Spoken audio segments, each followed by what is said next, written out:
गुरुजी प्रणाम। तो तीसरे नेत्र की भौतिक अवधारणा क्या है? तीसरा जो नेत्र है वो आपकी आध्यात्मिक शक्तियों का प्रदर्शन करता है। इसको पिट्यूटरी ग्लैंड भी बोलते हैं।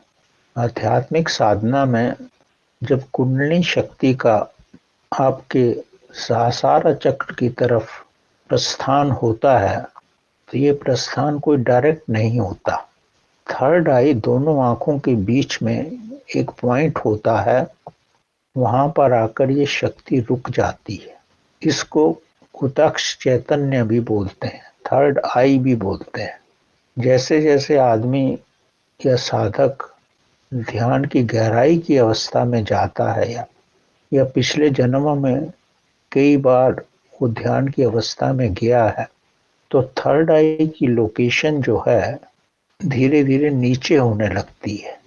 मतलब वैसे थर्ड आई की लोकेशन दो आंखों के बीच में है, अगर आपकी प्रोग्रेस होगा तो धीरे धीरे यहाँ तक आ जाएगी, नीचे आ जाएगी।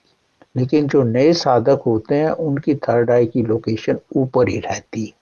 इसलिए जनरली आपने नोट किया होगा, जो ध्यान की अवस्था में नए साधक होते हैं वो अपनी आंखों को ऊपर करके दो नेत्रों के बीच में यहाँ पर देखते हैं। वो लोकेशन हर एक की अलग अलग होती है। जब आपकी एनर्जी यहाँ पहुंच जाएगी तो आपको इसका क्लियर आभास होगा कि आपकी थर्ड आई की लोकेशन कौन सी है। यहाँ कोई आंख नहीं खुलेगी, आपकी कोई तीसरा नेत्र नहीं खुलेगा, लेकिन वो एक लोकेशन रहती है जहाँ पे एनर्जी का स्टोरेज होता है। जब एनर्जी का स्टोरेज बढ़ जाता है तो उसकी गहराई बढ़ जाती है, मतलब नीचे को हो जाता है। और शुरू में अगर एनर्जी कम होती है तो सरफेस पे ही रहती है।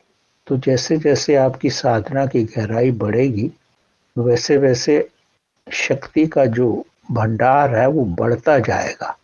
वो जैसे ही ये भंडार बढ़ेगा, इतना बढ़ जाएगा कि तब ये शक्ति यहाँ से होकर उन्मनी चक्र होकर के सहस्रारा में जाएगी। जब वो एक थ्रेशोल्ड लेवल क्रॉस कर जाती है तभी वो सहस्रारा चक्र से हमारे बाहर कॉस्मोस में जाती है। कॉस्मोस आपके सहस्रारा चक्र से बाहर है। वो थोड़ा नजदीक भी हो सकता है या थोड़ा सा दूर भी हो सकता है। जब शक्ति वहां से बाहर निकलती है तो ब्रह्मांड की शक्ति से मिलती है।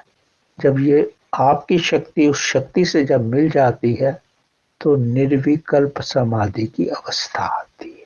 तो सबसे पहले आप जो ध्यान की अवस्था में शक्ति आती है, तीसरे नेत्र को ओपन करने की बात कही जाती है। ओपन करने का मतलब है इस रिजर्वायर को एनर्जी से भरना।